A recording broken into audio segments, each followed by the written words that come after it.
위협을 받아 실탄을 쏜 경찰 범죄일까? 범죄의 성립 요건 한번 보겠습니다. 일단 수업 들어가기 전에 선생님은 어떻게 할 거냐? 교과서에 있는 내용을 그대로 알려주는 게 아니라 좀 더 선생님의 언어로 쉽게 풀어서 얘기를 해줄 거야. 그래서 그런 게 필요한 친구들을 보면 되겠다. 수업 들어가기 전에 선생님은 항상 사례를 가지고 올 거야.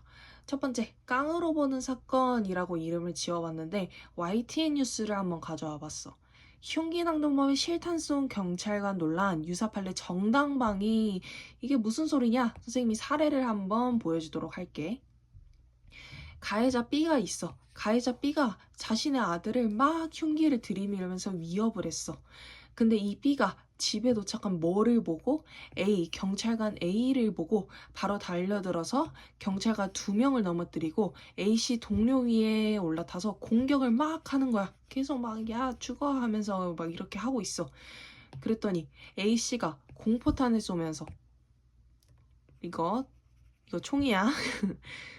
자, 공포탄을 쏘면서 멈추라고 했어. 근데 B는 따르지 않고 다시 해서 이 동료를 공격을 하게 된다. 그러니까 A가 B에게 얘 안 되겠다 하면서 실탄 한 발을 빵 하고 발포를 하게 된다.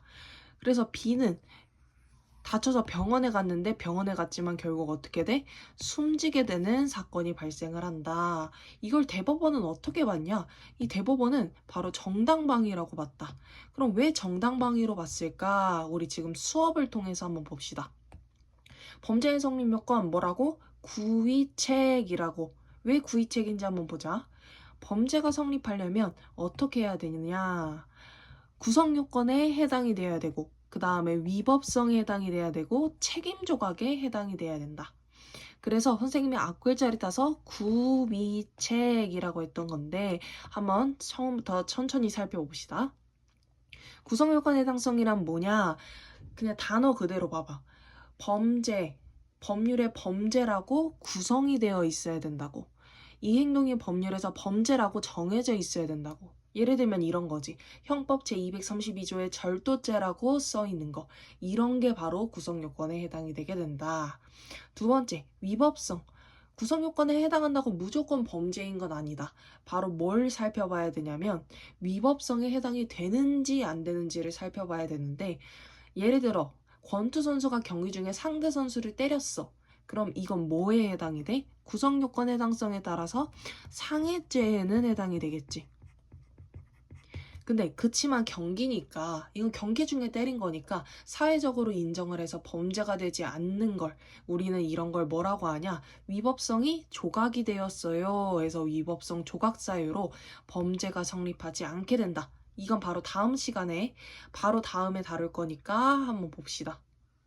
자, 다음 책임. 책임이라는 건 뭐냐? 책임을 가지고 있어야 돼. 심신장애로 사물 판별이 안 돼. 책임이 없어. 그러면 범죄가 성립하지 않는다.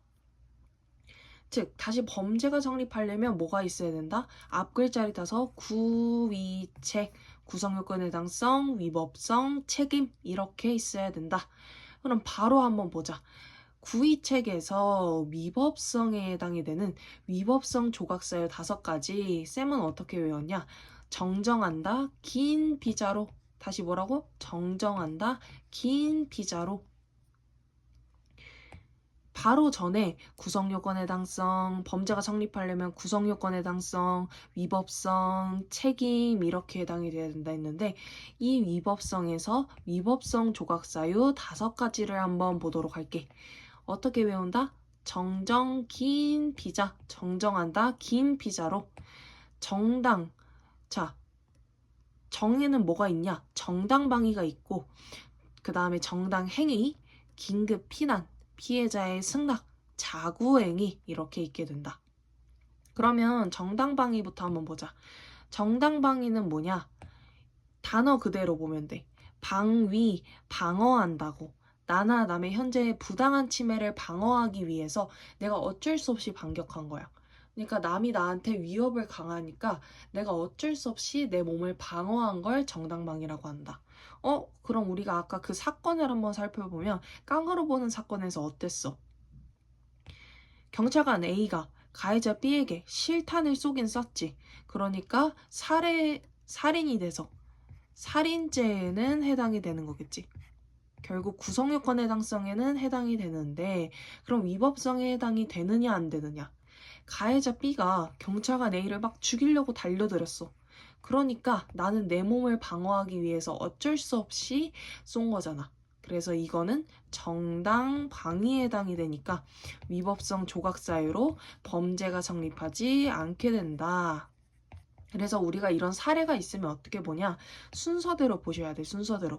구성요건 해당성에 해당이 되면 다음으로 넘어가서 위법성을 체크하고 위법성에 해당이 되면 다음으로 넘어가서 책임을 한번 체크를 해보는 거다. 구의책으로 체크를 해보면 되겠지. 두 번째, 정당행위. 법이나 사회적으로 허용된 행동, 행위를 한 것이야. 예를 들어 현행범 체포는 원래 같으면 누군가를 체포하면은 이건 구속이잖아. 근데 경찰관에게는 허용된 행위니까 이 경우에는 정당 행위가 돼서 위법성이 조각이 된다라는 거지. 세 번째, 긴급 피난. 나나 다른 사람의 현재 위험을 피하기 위해서 상당한 이유가 있는 행위. 이게 무슨 소리냐? 갑자기 집에 있는데 집에 막 불이 났어. 그래서 남의 집 유리창을 깨고 내가 나왔어. 이거는 나의 현재 위험을 피하기 위해서 나온 거기 때문에 긴급 피난에 해당이 돼서 위법성 조각 사유가 되게 된다. 이해됐죠? 오케이. 그 다음에 정정 김피자에서 피해자의 승낙. 피해자가 자신에게 미칠 피해를 허락한 경우. 예를 들면 이런 거지. 의사가 사람 몸에 칼을 댔어.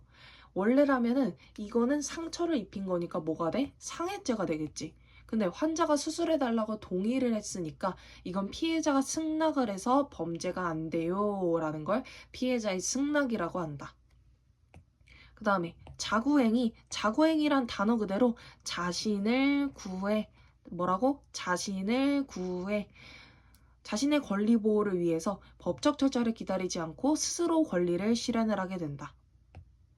누가 내 지갑을 들고 튀었어. 그럼 내가 바로 가서 잡아야 될 거 아니야. 바로 가서 내가 내 권리를 실현해야 될 거 아니야. 이걸 바로 자구행위라고 한다.